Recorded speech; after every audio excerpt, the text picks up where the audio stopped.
Hey there guys, I am SonicGhost, and welcome back to some more Pikmin 2. Last time, we headed home after the events of Pikmin 1, only to find out that Hokotate Freight is now bankrupt.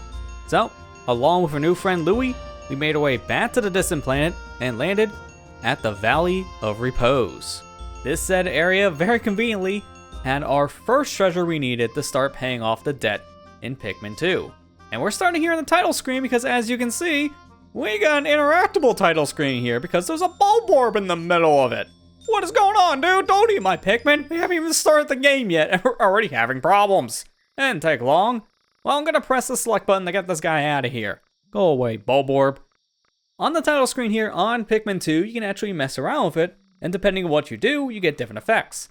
So, on the Switch version here, I'm pressing the select button, and that resets my Pikmin logo to go to a different said thing of text. So in this case, we're spelling out Nintendo. Now if I click in the left stick, we won't have a bulborb here, but this time around, we're gonna see a different creature appear on the said title screen. Give it a bit of time because I've noticed that clicking in these said sticks takes a bit for your said enemies to appear, but here is the iridescent flint beetle. You can control the enemies here on the title screen using your D-pad, and you can just mess around with the Pikmin here as long as you would like. Pressing the plus button will get rid of the flint beetle and reset our title screen now back to Pikmin 2. And now with the Pikmin here, we can press in the right stick, and this time around, that bulborb from earlier is going to make a return. So there he is, he's back. You can press the ZL button here to make the bulborb eat your said Pikmin here on the title screen. So this is all the stuff you can do here. Nice little Easter egg. And honestly, kind of a fun little time waster, not gonna lie. You can do this in all the other versions of Pikmin 2 as well, but the controls are different between the said versions. I am showing off how specifically this works with the Nintendo Switch release, as that's the version I'm playing for the said video series, but playing around with this title screen, that also works on the GameCube and the Wii versions of Pikmin 2 as well. But let's go ahead and jump into our game once again and head into day 2. But before we do so, there's one more thing to mention here, and that's this said file screen. Back in Pikmin 1, if you're playing the new Play Control version of the game on the Nintendo Wii or the Switch release of Pikmin 1, you are able to go back and forth between any of the days you've played in that said game, essentially getting to go back and repeat any previous day in your adventure if you made a mistake. Here in Pikmin 2, on the other hand, we cannot do that anymore. You're committed to whatever day that you're playing in here in Pikmin 2. So I recommend using that copy feature and copying your file around to different file locations, having a backup in case you do need to go back to a previous day here in Pikmin 2. But let's go ahead and jump back into our ship log here for day 2. So, we got ourselves the Valley of Repose to jump back into, but we can also see other things here on our said map with the Piclopedia and the treasures. So let's start with the treasures first. This here will detail our said treasures we collected, showing its value, its weight, and we can even zoom in on that said treasure to take a closer look at it. So that's one nice thing, but Olimar has his own notes for his said treasure here in Olimar's journal. We recovered our first treasure. Amazingly, the Pikmin remembered how to salvage it.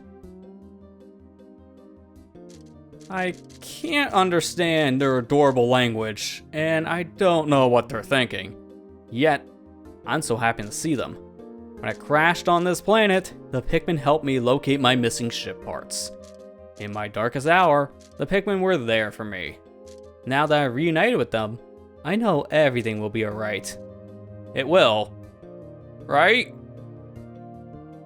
I hope you're right on that one, Olimar. The Pikmin are friendly to you, but it's the creatures I'm worried about. Speaking of which, the Piclopedia. This is where we can get a detailed results of our said enemies here, so we can see how much they're worth in Pocos, which that'll be important for later. We see how many Pikmin they have killed in their said adventure and how many we killed on our own. And just like before, we can go ahead and zoom in and throw a pick carrot at these said creatures. So we can mess around with them here on the said screen by throwing as many carrots at them as we want. And we can zoom in and out here with the D-pad. Let's see what Olimar has to say about the dwarf red bulborb enemies. Dwarf red bulborbs. Hensaris zucchilii russus. Red bug family. Although initially identified as a juvenile red bulborb, groundbreaking new research indicates that this creature is in fact a member of the breadbug family. A close relative of the vanilla breadbug, it escapes predation through mimicry. Unique adaptation of the red bulborb's crimson coloration allows the species to safely commingle. Such effective adaptation and obfuscation by a prey species is rare, indicating this clever creature is a master of mimicry.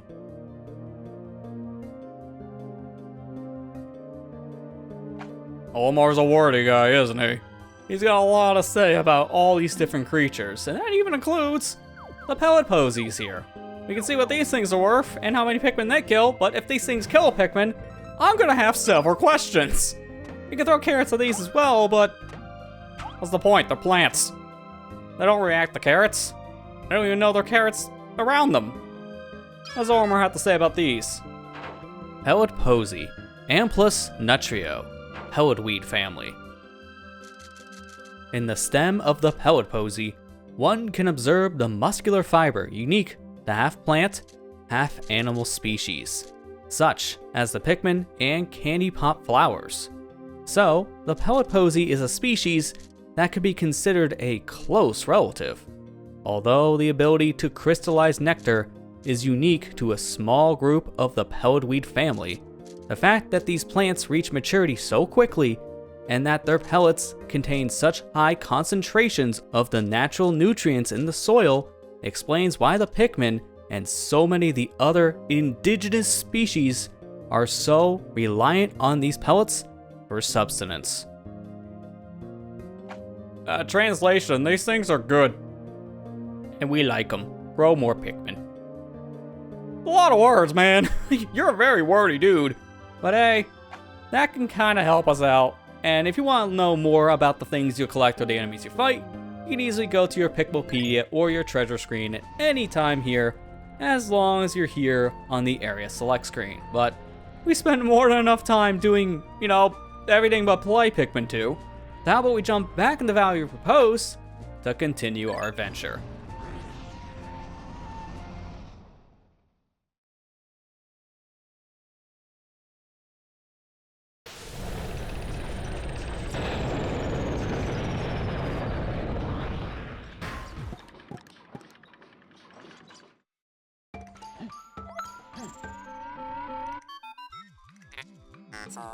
Good morning, workers. Ready for another day of toiling for the profit of your company? The Pikmin seem to still be asleep inside their onion. What lazy creatures. No wonder they lack survival skills. Stand beneath the onion and press A to call them out.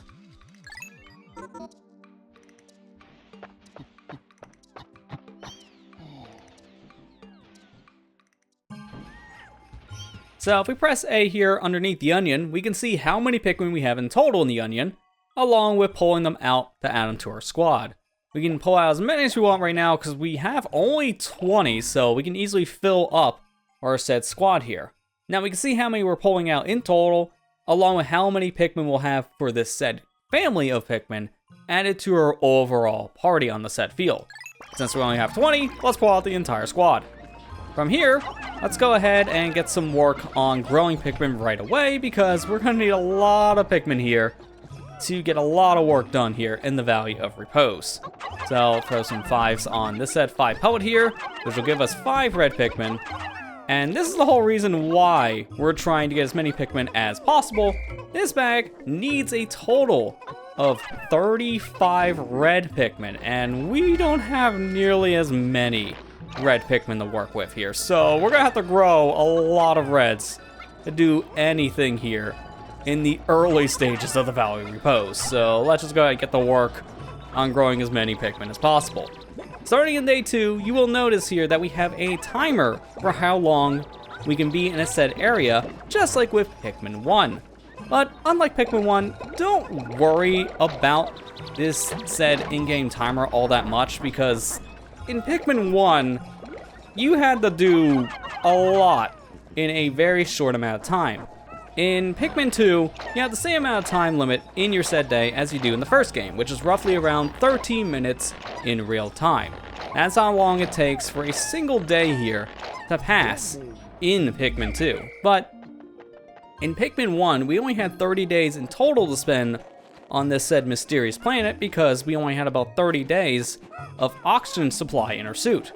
If we didn't find Olimar's ship parts in 30 days, he was forced to leave the planet, and that was it for him. There was no way around that. But in Pikmin 2, there is no day limit here for your time spent on this distant planet. So we can spend as long as we want on the said planet to repay our said debt, and it's no problem whatsoever. Very convenient how our said company took a debt out with someone, but there's no timetable on the said debt. So we can screw around here for as long as we want, but also those 13 in real-time minutes for your said days passing by, it's not really gonna be 13 minutes. In fact, it might be longer, and we'll get into why that's the case very soon here in this said area, to be specific. But don't worry about the time as much in this game. It's not nearly as stressful as it was in Pikmin 1. There are other factors that are going to make things stressful in Pikmin 2, and we'll be getting into those elements when we get to them. For now though, we've grown more than enough Pikmin now to easily crush that said paper bag in front of us, so let's go ahead and pluck the remaining Pikmin here. And as these Pikmin come back home, we got the 35 we need here, so we'll open the way for Olimar. And then Louie can go back and take care of the Pikmin back at home. So here you go, Olimar, have some Pikmin. And Louie's gonna go get the rest and bring them back to you. Unfortunately though, you have to control these Pikmin individually with your said captains. In later games, the captain system was more automated, so that way you can tell a captain to go do something and they will do it on their own. But in Pikmin 2, on the other hand, everything is done manually. So if you're not playing a certain character, they're just gonna stand around and do nothing. So keep that in mind. In this case, we want our captains to be doing something at all times if possible. Here we got ourselves a big Bulborb, so let's be ready to fight and throw Pikmin at its back. In Pikmin 1, you wanted to rush a Bulborb. That was the best strategy in that game. But here in Pikmin 2, if you do that, your Pikmin are gonna die guaranteed, so don't do that. It's a really, really bad idea. So we'll just put all of our Pikmin here to work on carrying these two items back to the base. And whatever remaining Pikmin we have left, we can go ahead and put to work on these other items around us. So here we got a can, put our Pikmin to work on this, and it needs 35, so that's not gonna go anywhere anytime soon. So how about we put our remaining 13 Pikmin to work here on this said wall. And I'll go ahead and do that with Olimar. And now with Louie, he can go back to the base and see how things are going there. So we'll grab our Pikmin, bring them back, bring the can back to base, and Olimar will still be working on that wall this entire time we're doing all these set tasks.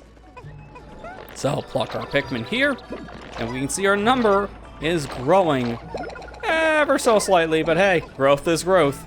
After this Bulborb is pulled into the onion, we'll have a lot more Pikmin to work with. In total, gotta wait for the onion to go ahead and spread out more Pikmin, we got ourselves 70. And that's more than enough to take that can back to base. So we'll pluck the remaining Pikmin here and put these guys to work on that said can. This is one of those situations where having two captains is really beneficial, because back in Pikmin 1, Olimar was all on his own. So you couldn't really do multitasking the same way you can starting with Pikmin 2. Having multiple captains allows you to be doing multiple things at any time while being able to actually see what's going on at any given time in most areas. Because in Pikmin 1, you just left Pikmin to do something and ran off. You have to check in with them every once in a while to make sure they were still doing that task at hand, or if that task was completed or not. So in this case, this is much better. Being able to actually check in on my set Pikmin at any given time by just going back and forth between captains is really, really nice. But here we're gonna put the remaining set of Pikmin onto the wall with Olimar and leave them with Olimar for now. We'll watch this can as Louie, seeing how this is going to move around. And then when they're done on the wall with Olimar, then he can bring those Pikmin over here to where Louie is. But for now, we'll just let this thing go. Early days here in Pikmin, things are kinda slow because, well, one, you don't have that many Pikmin yet. This will change once we have more Pikmin. And two, when we open up more areas, we'll be able to do a lot more, just like so. How could Pikmin destroy such a massive wall? When masked, their might is ferocious. Louie, did Olimar instruct you on proper Pikmin commanding protocol? Apparently not. Olimar, you are failing in your duty as a supervisor. Allow me to explain. Press A to grab Pikmin, and release to throw them. Call them into a group with B. Press X to disband the group. To give orders, hold L while moving R. It's handy for giving orders to a group. You can review these directions at any time by pressing minus. Very ironic that the ship was telling us, hey, you're not really telling Louie how to do all this stuff, are you, Olimar? Well, he's been doing more work today than Olimar. Olimar's been mainly just keeping an eye on the Pikmin. And then just kind of supervising, that's about it. Louie, on the other hand, has been going around doing this or that, plucking Pikmin, bringing them back to base. It's been a lot more work in comparison to what Olimar's been doing. But at this point, we'll let this can get back to base as fast as we can here, because there's only so much we can do. And hey, get it? As fast as we can, it's a can. Please laugh, Louie. I instruct you to laugh. You can get the Pikmin when they're done. Let's go ahead and head back over to that wall and see what lies behind it. In perfect timing, it looks like the can got back to base. This here is the Utter Scrap, which is a very fitting name. It is just a crushed can of, I don't know, soda, juice. A little hard to tell, but I can tell it had 250 milliliters or something. It was worth 170 Pokos in total, so hey, one step closer to her overall total. Not the most amount of Pokos, but hey, that will work for me. Let's go ahead and grab our Pikmin and bring her back over to where Olimar is. In this case, I'm gonna make things a little bit faster by calling Louie in a distance and grab 69 of our 70 Pikmin. That's not nice. You get over here, sir. Slacking on the job? Oh, how I didn't miss this. Let's make our way over to where that busted down wall is and see what lies behind it.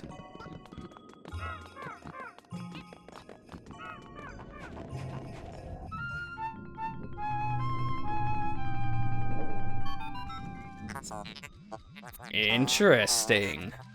Warm air is welding up from the hole in the ground before you. What could lie underground? What is wrong? You both show expression of unease. Do not fear. The leader's group of Pikmin will join you. I shall dispatch my research pod too. I will return any Pikmin outside of that group to the Onion. Approach the hole and press A to jump in.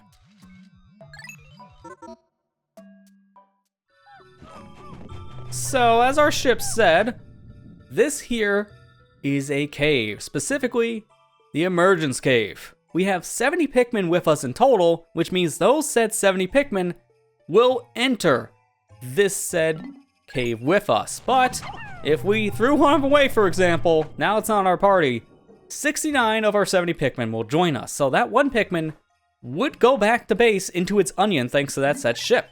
But we're gonna go in with our full squad of 70 Pikmin into the Emergence Cave in the next episode. Next time on Pikmin 2, we'll make our way through our first cave here in the game, Emergence Cave. Thank you for watching. I hope you enjoyed. and I'll see you guys next time.